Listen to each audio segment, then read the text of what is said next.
Hey everyone, it's Charlene. I am using the new Boo Crew dies today. This is a collaboration between Simon Hurley and Spellbinders. Super cute. I am going to make a card and teach you my trick for a simple nighttime background sky. These are all really cute. They're layered. You have 3 different little ghosts and an underlayer for each of them, a jack-o'-lantern, a couple of different hat options, arms you can use, and then tons of cute accessories, 3 different pairs of glasses, these back the face, and then a bow tie, a regular tie, and a nice sentiment with a shadow that says boo to you. So you could use them all together or you could just use boo separately. Lots of fun. Let's start out by picking some colors. I have here my Petal palette with my Spellbinders cardstock. I absolutely am so glad I took the time to put together this palette. It makes my life so much easier. I know I'm going to want to use some pink, some orange, as well as black and white. I think those are going to go together really well, be a little bit non-traditional with the addition of the pink, but with those oranges we'll still be in the Halloween world.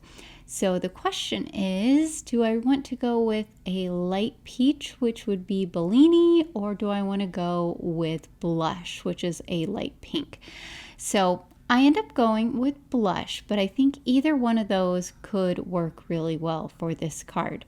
I've got everything ready to go. I'm going to start by cutting out all of the ghosts. I'm just using some Neenah 80-pound cardstock for all of my white today.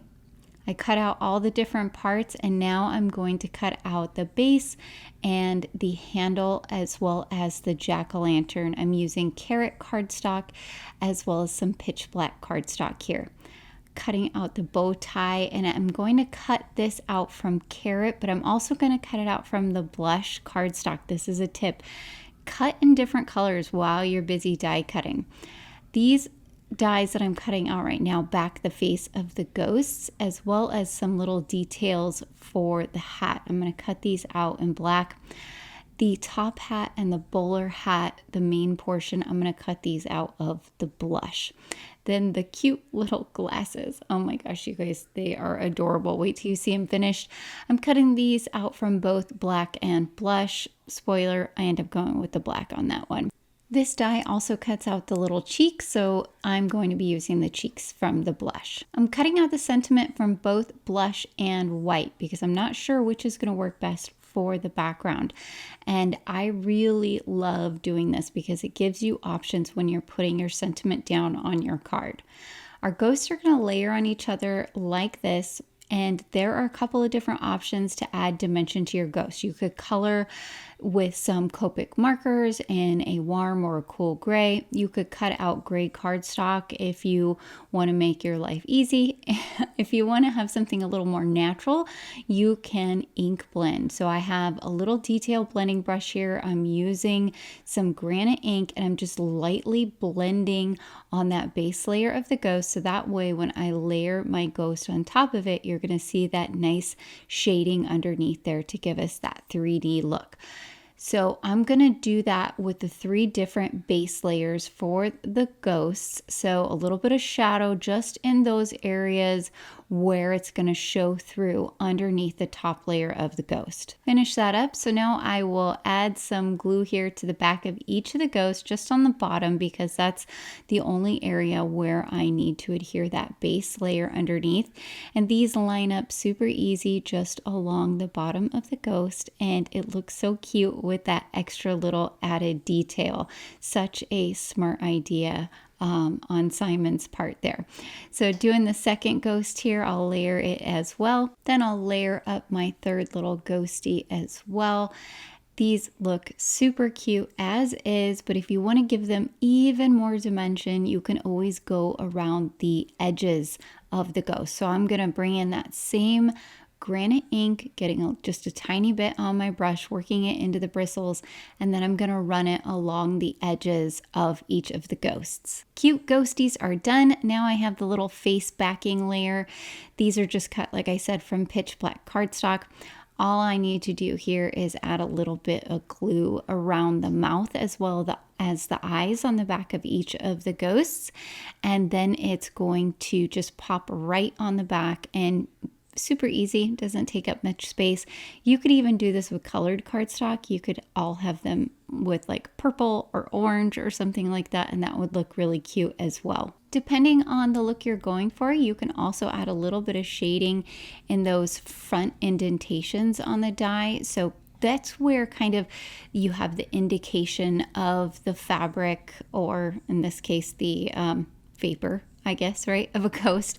And so you can bring in an angled brush like this that's real thin and just get a little bit of ink and kind of pull up along those lines.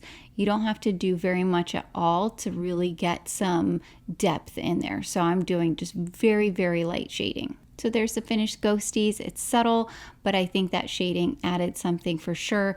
For the arms, I'm going to handle these a little bit differently because they're going to go back behind the ghost. So I'll add a little bit of shading along the edges where the arm is going to meet the body on all of those arms. Then I'll also add a little bit of shading on the underside of each of the arms. Not very much ink, but that little bit of texture and shading on there is really going to help make the ghosts look a little more lifelike. Well, they're not alive, but you get what I'm saying. I'll set these arms aside because I'm not sure how I want to set up the ghosts on the card as of yet. I'll finish putting together the accessories. I'll start off here by adding some glue to the back of the jack-o'-lantern face. And you can see there is a black die cut I have there. That is for backing the jack-o'-lantern. You could also cut that in a yellow or a white cardstock if you wanted it to look like it was lit up with a candle. I'll add a dot on each side of the handle here, and this will just pop right back behind our cute little pumpkin. There's a die that cuts out two little accent pieces for the top hat and for the bowler hat. Now you are going to want to cut this out in two different colors because one of the pieces is the underside of the hat, and then one of the pieces that the die cuts out is the little accent ribbon that would go around your hat. So I've cut these out in black, and there's a little embossed detail on there that you can see, and it shows you exactly where it needs to go. So I'll do the same thing for the bowler hat with the little ribbon kind of accent there, adding some glue to the back and putting it where the embossed detail is. I cut the same die out from blush cardstock, so that way I will have the underside layer be the same pink, but it would look cute too if you did a kind of orange or, some other accent color.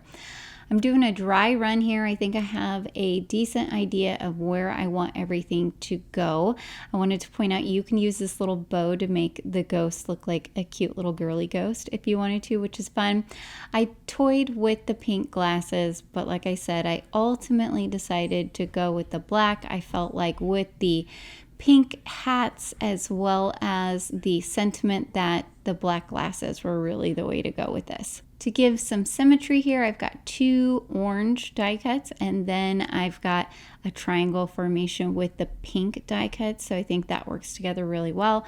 And then I did want to show you how important the choice of color for your cardstock is for a sentiment. So you can see here with the white shadow layer with the pink writing, it kind of gets lost because we have those three white ghosts, and that's sort of detracting away from the sentiment. But with that pink backing and the white writing, our sentiment really, really pops. Now that I have a sense of where everything is going to go, I am going to amp things up even more by adding some ink blending details on some of the accessories. So I'm bringing in some peony ink and just working my way around the top hat here, and that gives it that nice 3D feel. I'll do the same thing with the bowler hat, and then for the bow tie, all I'm going to do is bring a little bit of ink right across the center. You can see how much depth that gives your die cuts. Next, I'll grab the pumpkin, and I'm bringing in some papaya ink here, and it's a nice bright orange, and I'll bring it along the sides of the jack-o'-lantern as well as up from the bottom. For the tie, similar to the bow tie, I'll just bring a little bit of ink right where the underneath the knot of the tie is, and that's all you really need to add depth to that kind of piece. So now I can go ahead and finish putting the ghosts together by adding all of their fun little accessories. I'm starting here with the monocle. Like, how cute is that, right? A ghost with a monocle.